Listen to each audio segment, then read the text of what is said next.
What did you What did you learn about college advisors or high school? What's the main thing from that last presentation of Joey and Zelia that you learned?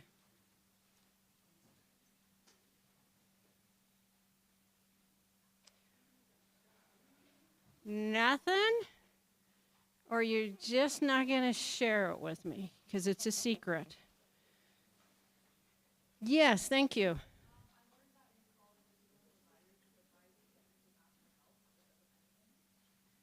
Absolutely, and there's more than just advisors.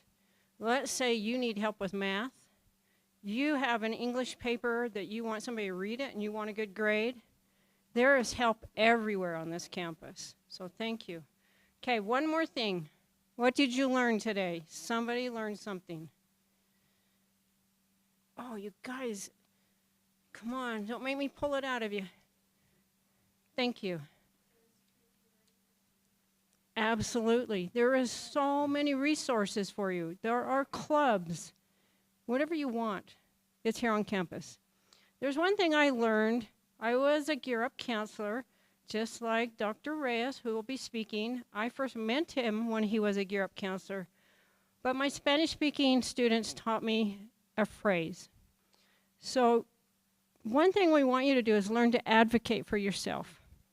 And that is, if you don't say anything, what's the answer? What's the answer always going to be? If you had yes or no. If you don't say anything, the answer is no.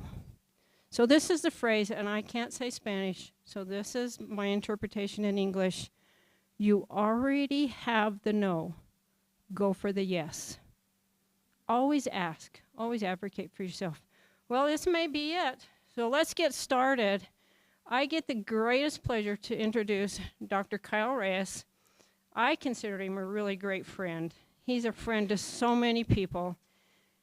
Just know he's done Gear Up, he's done everything, and now he's an assistant to the president over student affairs. Ooh, I hope I got it right. Anyway, he is out advocating for you and for things, for your success here at UVU, and we would love to have you come here. We would love to have you go anywhere. But let's turn it over to Dr. Reyes.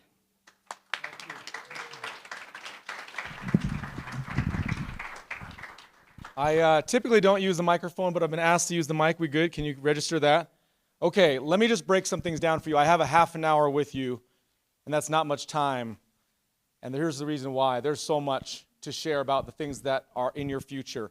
Let me just break something down for you. I failed out of school because I didn't take tests very well and time tests. Raise your hand if you do not like taking time tests. Here's what happens. In the 3rd grade through the 10th grade in Southern California, I grew up in Southern California in a place called San Fernando Valley area in Canoga Park.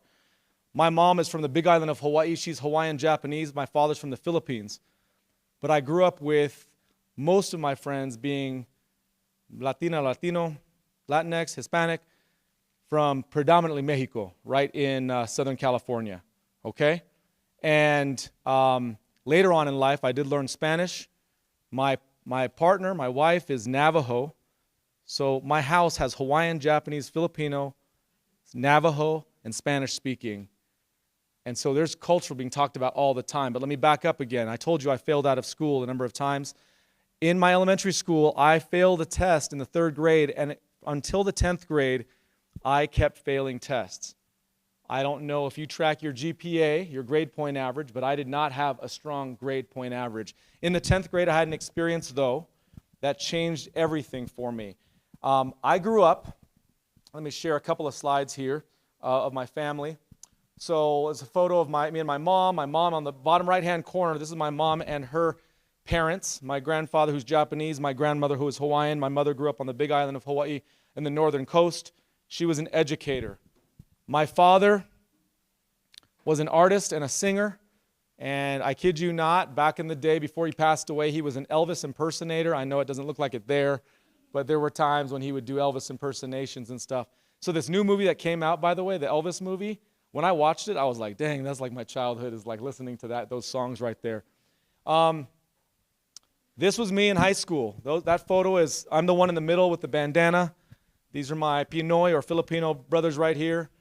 We came back from a high school conference called United Colors, and this is the type of artwork I did. If you consider this art, raise your hand. Thank you. I won't ask the rest of you why you didn't raise your hands, but I still do graffiti art to this day. If you ever came to my office, you would see some of my work. I started UVU's Graffiti Art Club, which we call Cultural Cans Crew. I also started UVU's Hip Hop Club. I've been here almost 20 years working at the university. But again, let me back up. In the 10th grade, when my grades were suffering and I hated writing papers, I don't know if anybody in here does not like to write papers, but I hated writing papers and I hated taking tests. So that's a formula for a really good student. Not really. But I was an artist. I had pencils and paintbrushes and markers at my disposal from the time I was little because my father was an artist. And so I would always be drawing and doodling. I don't know if any of you in here have ever been, sitting somewhere and you just like to doodle on your notepad or something. That was me. People would call me distracted, but that's how I processed information. So in the 10th grade, one particular day, teachers at the front of the room, at the front desk, at the chalkboard, I'll educate you on what that is, but they were at the chalkboard and they were writing something, and here was where I was sitting, right? Let's just say this entire room was the classroom. You consolidate it. I was sitting right about here. And is it Denica and Ashanti? Right about where Denica and Ashanti were sitting, I was sitting, and here's what I had, the setup. The setup was simply this. My textbook was on top of my sketchbook. Anytime the teacher looked back at me, I'd pull my textbook on top like, oh, this is fascinating. The teacher would turn around to the chalkboard, and I would push the textbook up to the top, and I would draw. Again, no one in here would ever do such a thing, but that was me in Southern California at Canoga Park High School. Now, what was I drawing? In 1992, they came out with these new binders. They were no longer just the Trapper Keepers. Am I taking some of you back? Trapper Keepers. They were these vinyl binders that had like a plastic in the front where you can change out artwork all the time. They came out in 1992. Guess what? My artwork I wanted to see all over Canoga Park High School, my graffiti work. So I'd have friends who would say, hey, can you draw my name during like third period? I was like, yeah, I got time. During third period, right? And so, now remember, most of my friends were Hispanic, Latino, and so I'd have friends like Chuy, Veronica, she'd be like, oh, just tag my name, Vero, or Cynthia, right? Angelica, Tati, these were all my friends. Salvador, you can see them right here, right? So they were either Filipino or Latino, and so I would do their names in the middle of class. So on this particular day, the teacher, we had two doors, a door on this side, a door on this side of the classroom. The teacher leaves, and I think to myself, I have time now to finish this sketch because I can then give it to this person after fourth period at lunch, and then I start to see my artwork and all these binders all over the school. So guess what I do? I push the textbook to the top of the desk, and I just start drawing with my Sharpie markers. And then guess what happens? So right where Ashanti and Denica, where you're sitting, imagine for a second you're working on your artwork, and right back here, all of a sudden, you sense somebody right here. The teacher came in this side, this door, and I dropped my marker, and I put my hands in the air. And the teacher was like, put your hands down. Everybody's laughing, right? That's class clown. Everybody's laughing. Put your hands down. And I said, she goes, how long you been doing this? And I said, well, how long you been gone? She said, no, how long have you been doing artwork? Now that question was different. I want to ask you, and this is where I'm actually going to ask a question, one of you can respond. Why was that question so profound to me at that time in the 10th grade after being a graffiti artist for 7 years to have a teacher say, how long have you been doing artwork? Somebody tell me, why was that question so important? Yeah.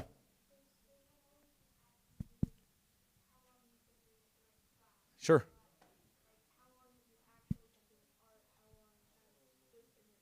Yes, great. Anybody else? Why was that question so profound? Yes. She called it art. How many of my previous teachers called what I was doing art? What would they call it?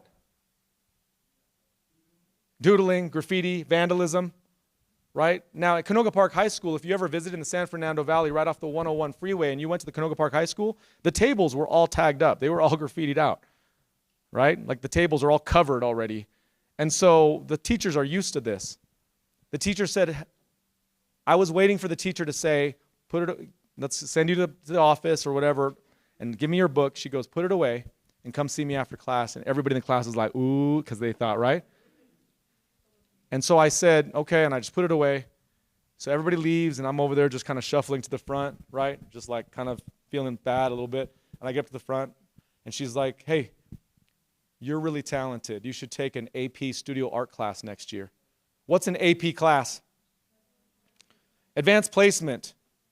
Or as I called it, the smarty classes when I was in high school. Because guess what? Up until the 10th grade, I didn't take an honors class or an AP class. I was a graffiti artist. But she said you should take an AP studio art class. Have any of you taken an honors or an AP class?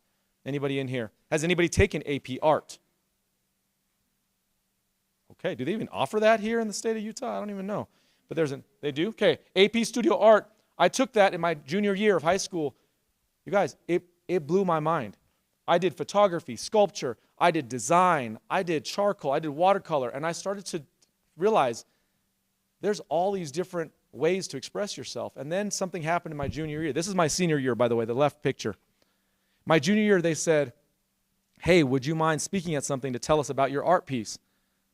And I'm like, yeah, it's easy. So then I get up and they show a slide. By the way, there used to be these things where they would make slides and it would go around in this circle and they'd go shk, shk, beep, and then they would slide it around and they would show you your artwork. And so at this assembly, we each had 3 pieces to show. They showed my 3 pieces and I was like, so that's a piece I did in honor of an actor named Robin Williams. And then boop, next one, that's a piece I did called Free Swing. It was a baseball player. And the whole thing was made out of like orange peels, like you peeling the baseball player around and all stuff. And then beep, the next one, I was like, that sculpture I did, I don't even know what I want to call it, but it's like a crazy robot. So then somebody came up to me afterwards and was like, tell me a little bit more about why you chose Robin Williams for one of your pieces. And I was like, oh, I love his movie. I think it's so funny, right? And then they said, did you know that your artwork is part of your story? Everything you choose to do, every piece of clothes, the way you style your hair, it communicates something. The clothes you wear, the friends you hang out with, the music you listen to communicates something about your story. And she said, I want you to be more intentional about your story. So when you do art, tell a story with your artwork. And there's something that clicked. In my senior year, I started taking more honors classes. I took another AP class. And then I joined this group called United Colors. It was a leadership group for people from all different backgrounds getting together, and we would go travel. And when we go travel, we'd have to tell a little bit about ourselves, and I started to feel more comfortable talking about, my story. But guess what? Did I still feel smart enough to take some of these time tests? No.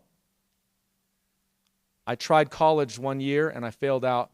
I tried college another year, and I failed out. I got a .68 GPA after 3 semesters at 3 different colleges. And here's the reason why.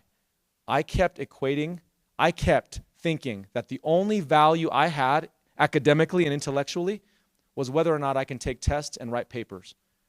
And the college classes I was taking right out of the gate did a lot of tests and a lot of papers. And the one class I passed, the reason why I even got .68 GPA and not 0.0 was because I'd get a B in my art class every semester. So that was the only class I'd pass because I would do art.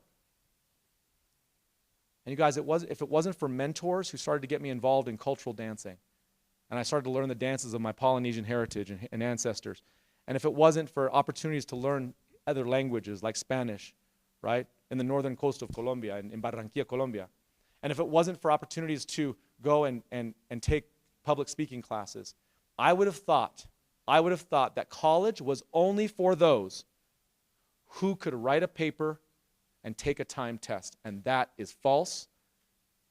And that is not the complete story. The complete story is every single person in here has a story to tell.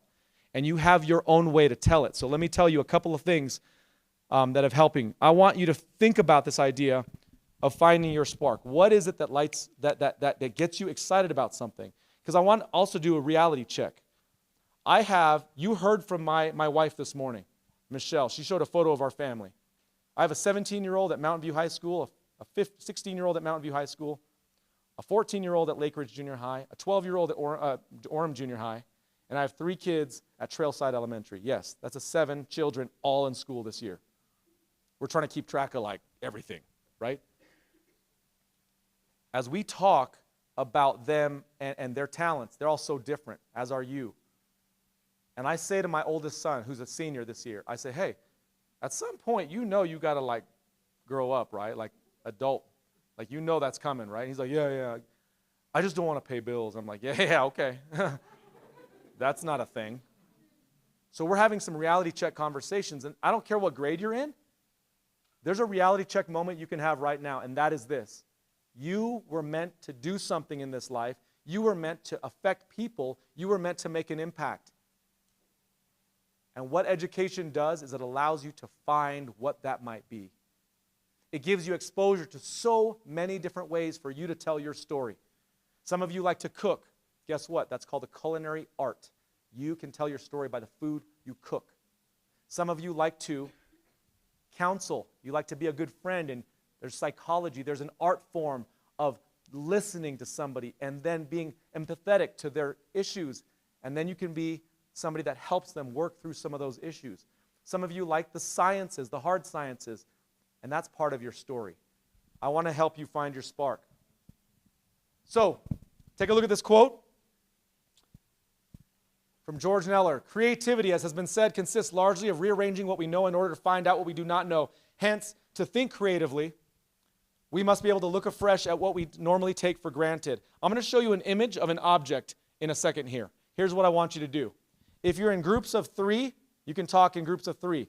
If you're in groups of, or maybe right here, just 2, at least talk to one person. What I don't want to have happen is like 12 people talking to each other. Either pair off or in groups of 3. So you're just going to have a 1-minute conversation. Here, I'm going to show you an object, and I want you to think of how many different uses of this object can you and your partners come up with in about a minute. Are you ready? Do you have the group that you're going to talk with? Because then I'm going to show you the object, and then I'm going to say 3, 2, 1, talk. How many different uses can you come up with for this object I'm about to show? In 3, 2, 1, go.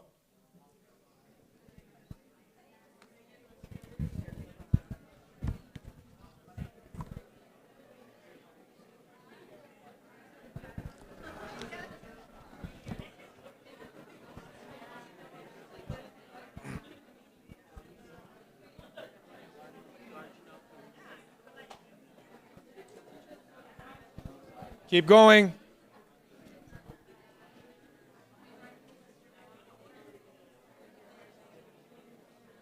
"30 seconds. Keep going. Get creative.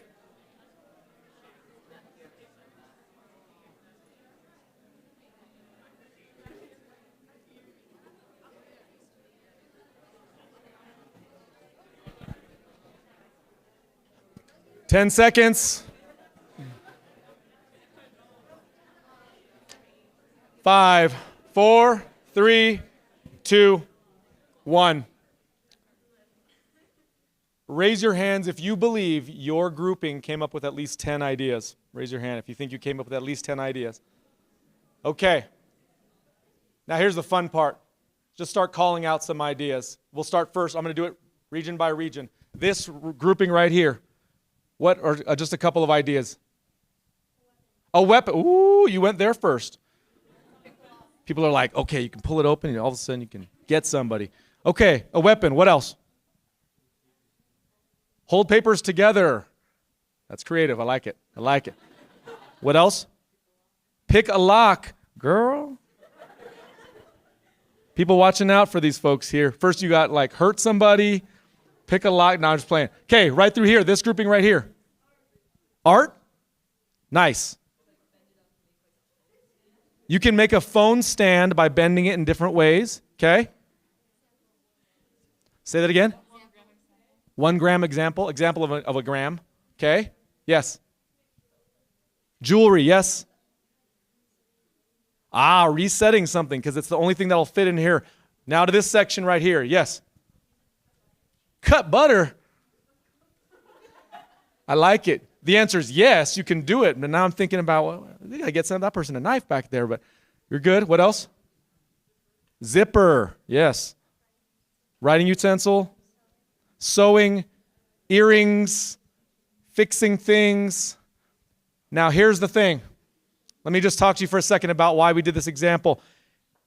There was a study done in 2014 wherein they asked a grouping of third graders and a grouping of law students to come up and to write as many ideas as possible in 2 minutes of this.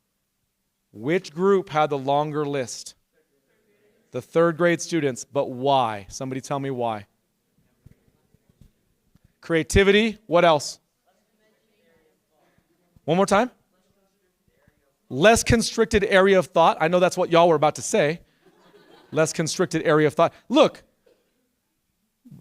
don't you think, oh, wait, the law students, they're smarter. They're going to come up with a bunch of ideas. And here's what happens with us in the schooling process often, folks.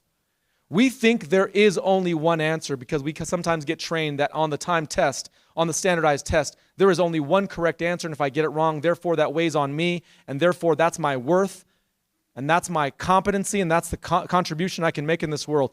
And that's just wrong, okay? And part of this, right, is to do a little bit of both and. Understand, we can study for tests. I'm not saying don't ever study for tests, but I'm also saying you've got to find that thing. And don't allow this world to say, oh, you can't be that creative in finding your spark. There are folks right now who are coming up with so many different inventions and ways to impact the world. We have students at Utah Valley University right now that are literally building new robots to do things that we've never seen before. Okay? And they've got jobs just building those robots. And so somebody told them, guess what? Back in the day, if they failed a test because they were so distracted with their Legos, and now guess what they're doing? They're building robots that can improve lives, and they're getting paid a lot of money for it. Your spark will allow you to not only make a contribution, but make a living, folks. And so I want you to think through. The law students already started to think through, there's about 7 uses for that. It holds paper together. Law student, I like it. It holds paper together, but then they kept thinking, oh, in my rational, logical brain, there's not much we can do with it. Meanwhile, the third graders are like, you can pick your nose with it. You can pick your belly button with it. You can use it as a sword, a knife, all these weapons. You can turn it into a little throwing star. I mean, they came up with all this stuff. And the law students are like, paperclip, and then maybe link them together to make a paperclip chain. And you're like, seriously? That's what you're coming up with? Okay. Visible goals. Here's what I want to challenge you to do. This is an exercise I've done every year for probably the past decade. At first it was cutting out images in a magazine, but now guess what? You can just find images online and then just click them and paste them into a document. But there is a reason why you create a vision board. There's a reason why you would surround yourself with images. Let me explain the brain for just a second. The brain is filled with billions of neurons. Every time we process information, every time we meet somebody new, coding, we're processing information. You learn a new name, coding. A little child goes up. Have you ever observed a little child as they're learning to walk?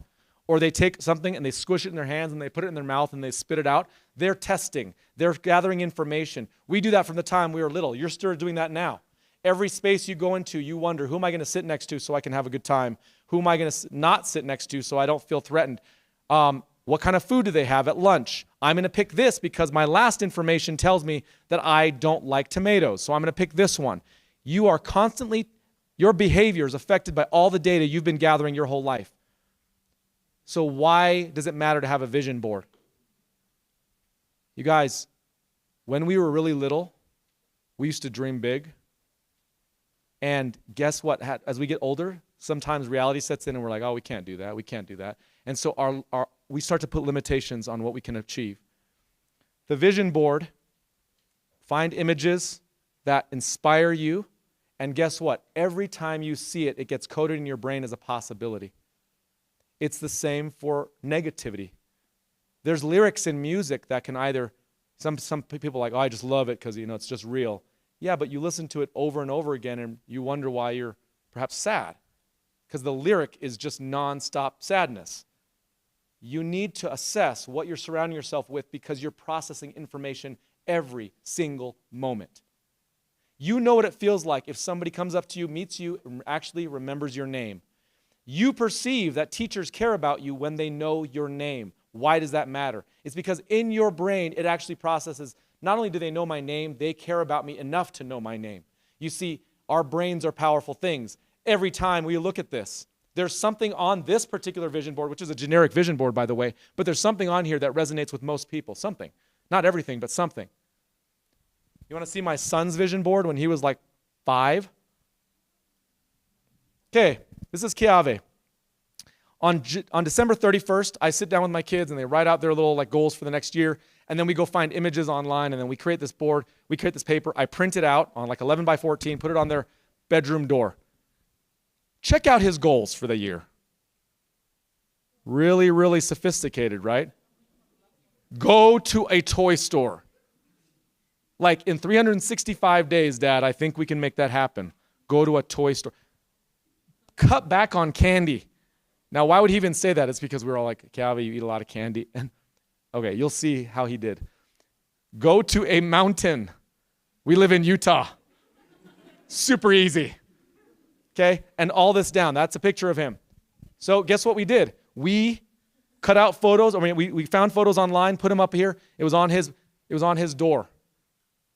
Now look, do I want him thinking about Lagoon every single day? Probably not. But he's over there, and every time he goes in his bedroom for something, he's just like, it's there. It just reminds him, oh, I want to go do stuff. Do you know how often he would be like, hey, Dad, my goals, mountain. And I'm just like, oh, let's go. Okay, let's go this weekend or something like that. Next time. Oh, why you got to go there? That's too soon. He did everything. This particular year, he did everything, and we were about to finish up, and he goes, and you all know that Lagoon isn't through those of you that are familiar with Utah Lagoon. Lagoon doesn't, it closes like in October. It doesn't go through November and December. So he had heard that it was going to close, and he's like, Dad, Lagoon's last day, it's like this Halloween thing. Lagoon's last day is coming up. They're going to close down, and I won't be able to finish my goal. Sorry. And he was very serious. And I was like, all right, we'll go to Lagoon. So we went on a Saturday morning. It was rainy. We went on a Saturday morning, and we checked that off. And then at the end of the year, he checked everything off except cut back on candy. We asked him, how did you do? He's like, not good, not good. Okay.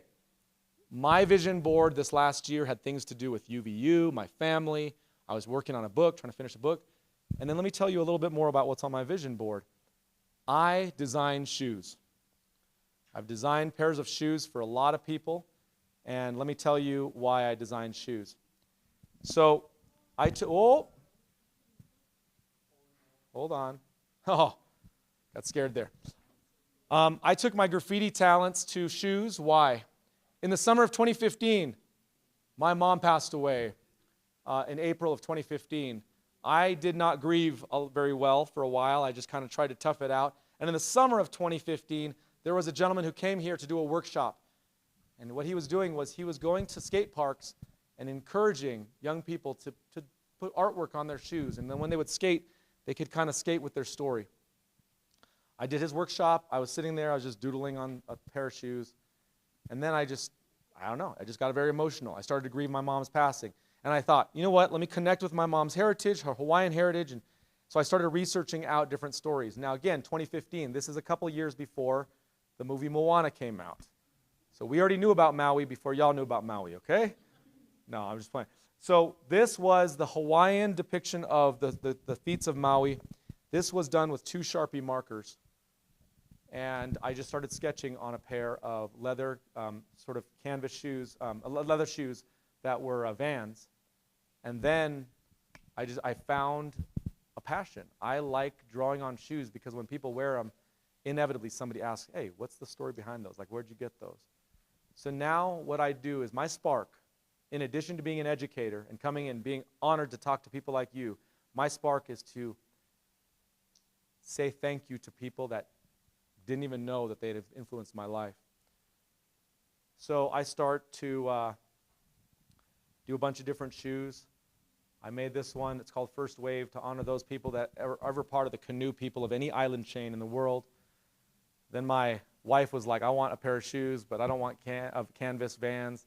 I said, she went to Burlington, got these for like $12. So then I just You can't sketch on these, by the way. Like, you can't put pencil on it. You just got to trust your hand and go with marker, okay? Then my daughter wouldn't go to kindergarten. She's now 12. When she was 5, she wouldn't go to kindergarten, so I said, hey, Kaimi, I'm about to leave to a conference. When I come home, if Mom tells me that you went to kindergarten for 5 straight days, I'll make you a pair of shoes. And she's like, okay. So Michelle texts me on a Friday. She texts me on a Friday and says, there's a picture from outside the classroom. Look at your daughter. Dad, 5th day, she's expecting shoes. So I was in California. I went to the Walmart over there, got this like Faded Glory, you know, like the $12 pair of Faded Glory canvas shoes. I was like, what color does she want? Michelle texts back, purple. Why? Why purple? I don't know. It's purplicious. Okay, yeah. And turquoise. What does she want on it? She wants butterflies. That makes sense. She has butterflies going to school and all this stuff. Anyway, so I made this pair. Here's the middle of the butterfly. Here's the wings. Every time she looked down on them. So I flew back home on a Saturday. I brought these shoes to her because I worked on them while I was in California. And I said, Kaimi, come here. And she just comes over. And I was like, hey, I heard you went to school for the 5th day. I made you a pair of shoes. And she's like, and I opened the box. And so she puts them on. And I said, hey, if you're ever nervous to do anything in this life, anything, you look down and you just flap those shoes, the wings right there. Just know 2 things. Daddy loves you always, right? You always got people in your corner. Number 2 is all these patterns are part of your heritage. There's strong women that have done really hard things. Mom, grandma, auntie. That's a pattern for feminine strength. She's 5. You think it really registered with her at the time? She just saw her butterfly. She's like, woo, woo, right? And then for my mother-in-law down in Ganado, Arizona on the Navajo Nation, I didn't even know what wedges were. I'm like, ooh, I made a pair of heels. They're like, honey, that's wedges. Okay? And then it started to get crazy. I started to do cleats for my nieces. I don't know what's going on with this clicker right here. I'll just come over here. This was for Chinese New Year for a colleague of mine in Oakland who had really mentored me in a number of things. This one right here was for my futsal shoes for my son Sepa. You can see his name in the shoe, S-E-P-A, Yosepa. This pair of shoes was made specially for someone, and I got a call from a guy named Jacob Fitisimanu. He's a councilman in West Valley City councilman. He said, hey, can you make a pair of shoes for my uncle? He's about to be the voice of a new character in a movie coming up called Moana. I said, who's your uncle? He's like, oh, his name is Sauli. I said, what he's going to play? He's going to play Maui. Okay. So I look it up online. I'm like, Sole. I'm like, your uncle's not playing Maui. It says Dwayne Rock Johnson's playing Maui. He goes, Sole, who do you think my uncle is? I was like, okay, I'm working on these shoes. So this letter is to Dwayne Johnson, and we sent him his Samoan genealogy. We sent him he was filming Ballers in Miami. We sent him a scroll of his genealogy, Samoan genealogy, and these shoes right here. And because he's contracted with Under Armour, he couldn't post anything, but his mom sent back a nice letter to us both. So this is a size 16. This was University of Anchorage, Alaska, their volleyball team. My friend was the coach of their women's volleyball team. I love volleyball. He and I played volleyball for years together. This is for my colleague here at UVU. His name is Victor Narsimulu. This is Rotuman or Fijian, called Reflections. I made this for President Holland when he left UVU, our previous president. I was his special assistant for a number of years. So I made him this pair of shoes. The mentor, there's a turtle head, a turtle right here, swimming this way, and all the patterns. And that's for my mentor. His name is Henry G. That's why there's the HG. He's Chinese. For one of my other mentors, Audrey Yamagata-Noji, a gentleman who worked here, Native American Hopi named Ken Sikakwaptua, my son Ikaika, and a Hawaiian Japanese warrior, my brother-in-law from North Carolina, the Pembroke patterns, and the list goes on and on and on. I'm at my time. It's time to finish this up, and let me just say this. Create a vision board, create something that sparks your imagination about what impact you want to have on this world. If you think you're not a good student, join the club. There's ways to turn this around. If you are a great student, congratulations, and still find your spark. You are meant to impact this world in a certain way.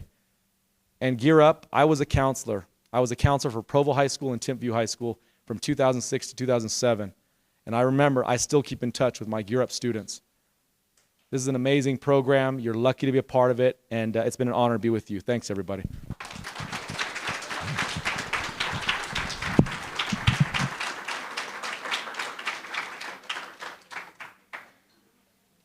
2:55, I think. What time's your next session? I mean, 1:55 right now. Oh, my goodness, thank you. Oh, hey, this is great. What a great group. My pleasure. Thank you. I've got to run to another meeting that starts in 3 minutes, but you're good.